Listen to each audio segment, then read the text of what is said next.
All right, so like I explained yesterday about the inverse functions, I said I was going to make a video of how to verify that a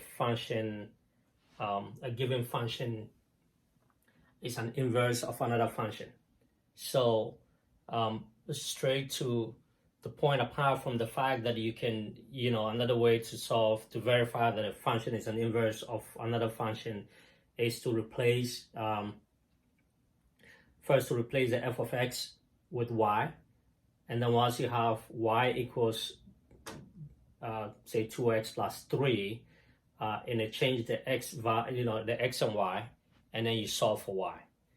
That will give you, when you solve for y, it's going to give you an implicit inverse function. Well, when you replace, so if we have y equals 2x plus 3, what we're saying is that we replace y with x, and then this becomes that, and then you solve for y, meaning that y now becomes, subtract 3 from both sides, you have 3 equals 2y, and then y equals 1/2 x minus 3, like that. This is an implicit what inverse function. Okay, so then you have the inverse of this is 1/2 x minus 3. Okay, so we talked about this, but I'm going to concentrate on how to verify that. So we have this function f of x is equals 2x plus 3. Let's see if it's inverse. Let's verify that its inverse is 1/2.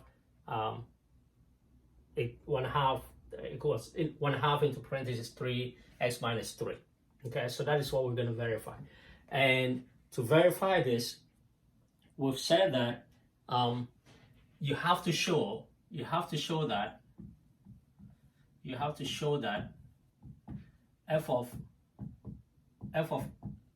f inverse of x, f inverse of f of x, equals x, and f of f inverse of x is also equals x. If this equals x and that equals x, then you've shown that both functions are inverses of each other. But if they're not equal, if one is equal to x and the other is not equal to x, then it means that they're not inverses of each other. So the point being that if you were given this, yes, you can go ahead and verify if this is an inverse of this, but you haven't really shown that it is, right? You've only just solved it, right? If I have this plus 3 and I have y 2x plus 3, right? And I interchange x and y, what I'm basically showing up this is that I have 1/2 x plus 3, right? Or x minus 3 in a sense. When you do this, you've solved it, right? But you the other part is that you're asked to verify if it is it's an inverse function or it's not an inverse function. So that's what I'm going to concentrate here.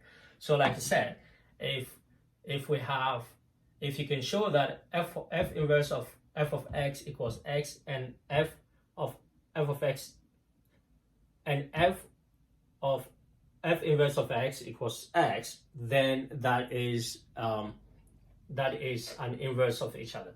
So let's start with this one first. We have f inverse of f of x, and f of x is 2x plus 3. Meaning what we're going to do is that anywhere in the function f inverse of x we see x, we're going to replace it with what? We're going to replace it with 2x plus 3. Okay, we're going to replace it with 2x plus 3. So here we have this function says is 1/2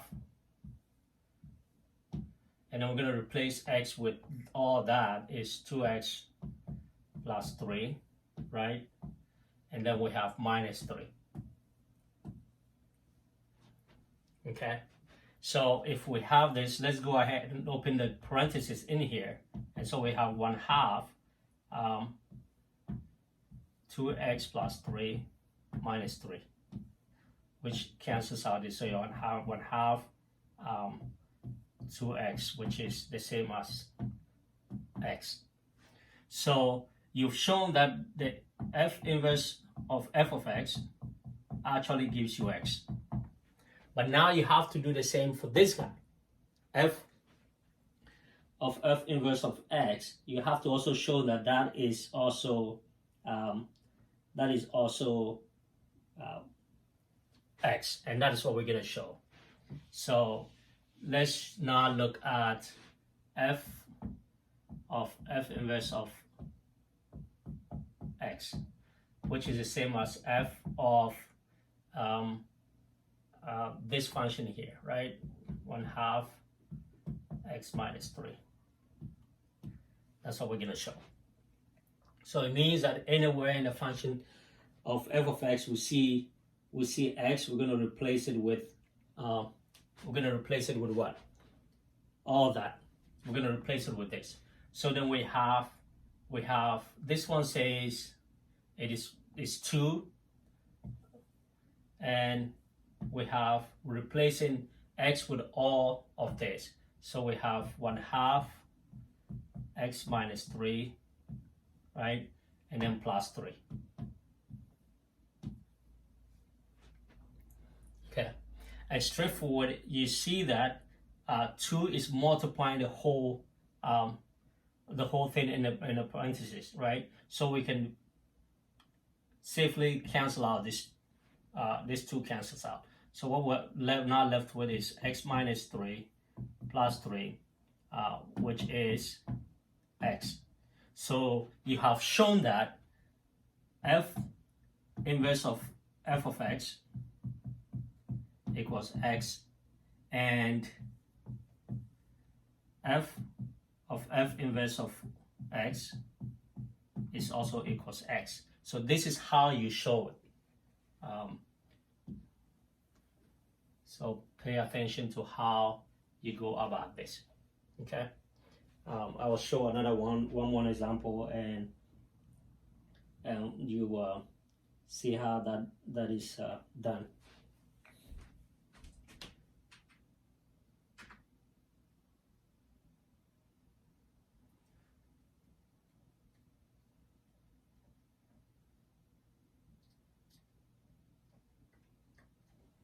All right, so let's look at another example.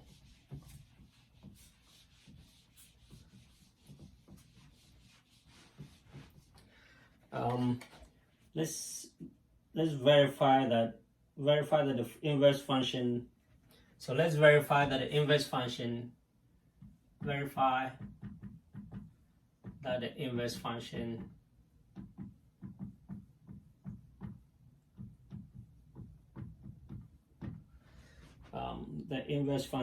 f of x. So we have f of x equals 1 over x minus 1, and f inverse of x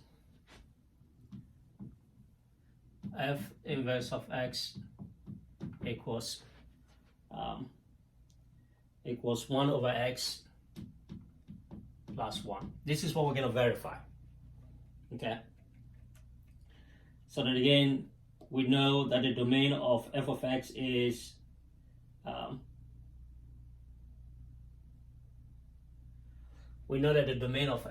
here is what? Not equal to a set of all real numbers except what? 1. And then we know that the domain here is a set of all real numbers except 0, right? So now let's go and find f inverse of f of x. F inverse of f of x. Let's find this guy. And we're saying that we have f inverse, and we're gonna put 1 over x minus 1. So meaning anywhere in this function we see x, we're going to substitute it with this value, right? So to do that, we can safely say from here, this implies that we have f inverse of, so I have, well, in the function f inverse of x, I have 1, and then x here I'm going to replace with all of that, so I have x minus 1, and then we have what? Plus 1. That is a representation of f inverse of f of x, right? Here we saw x and we replace it with, well, wait a minute, we have to replace here with 1 over x minus what? 1. Okay, we have to replace it with 1 over x .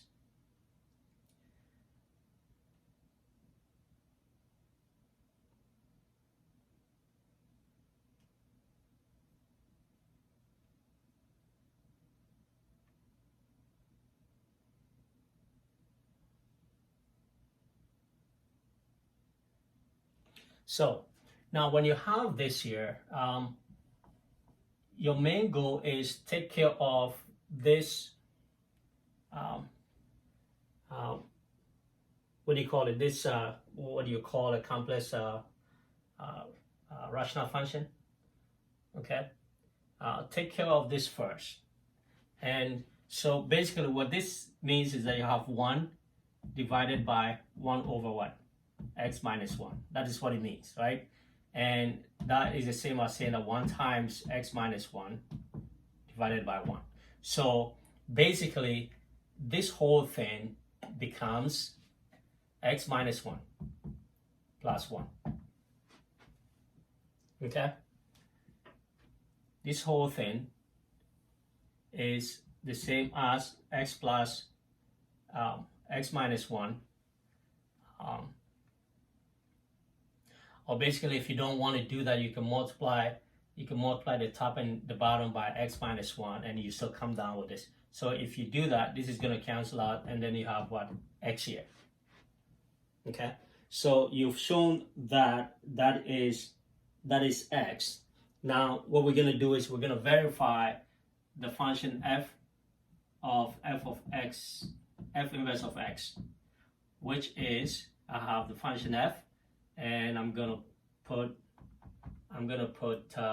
1 over x plus 1, meaning the function f, we see x, we replace it with all that. Okay, so we have, in this function we have 1 over, we're gonna replace with 1 over x plus 1, right? 1 over x, right? 1 over x minus 1. This is how it looks like. Okay.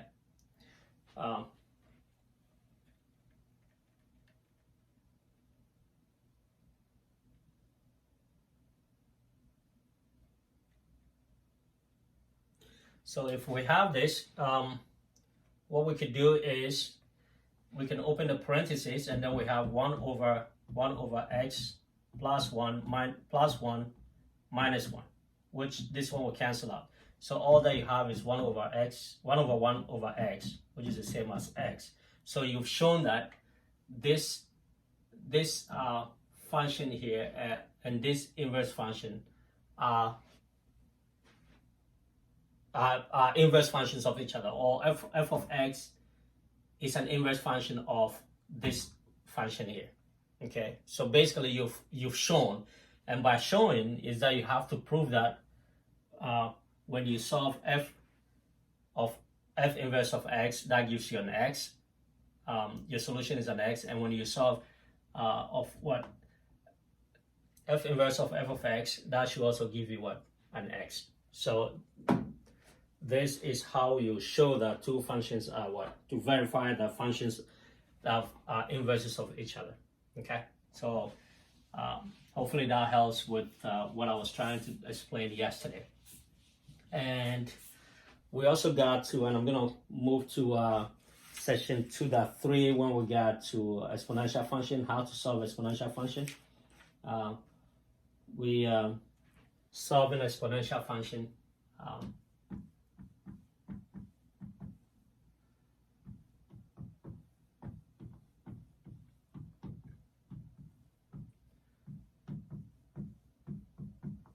Solve an exponential function.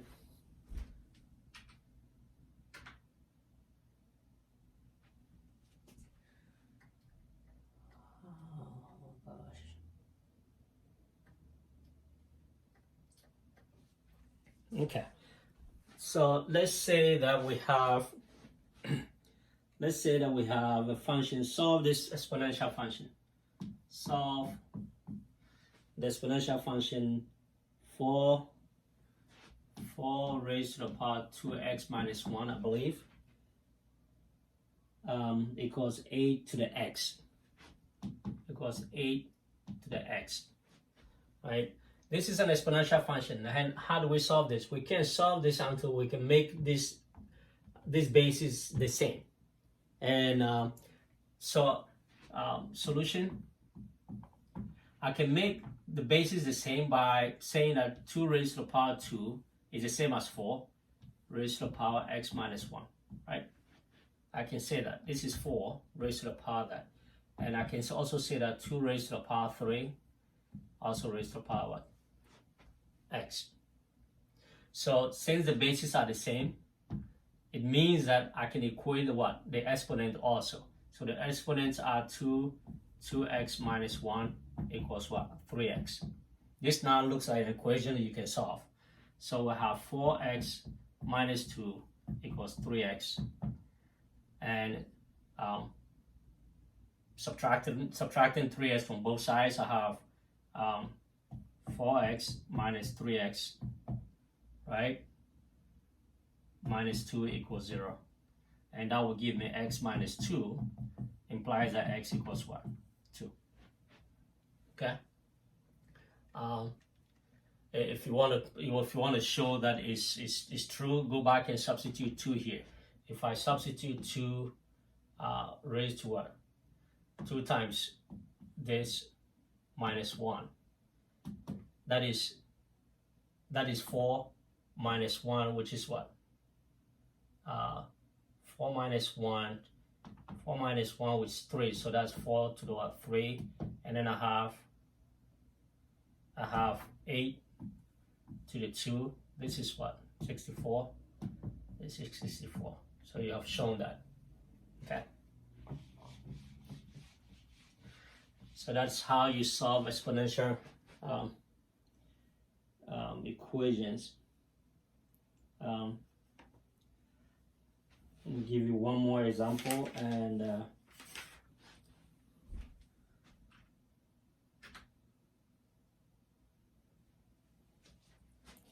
so let's say that let's solve the exponential equation. Similar, we have an exponential equation, e raised to negative x squared, okay, equals e to the x all raised to this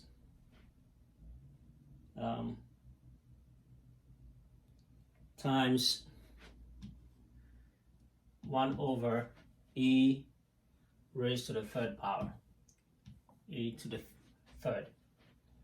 Okay, so what we're going to do here is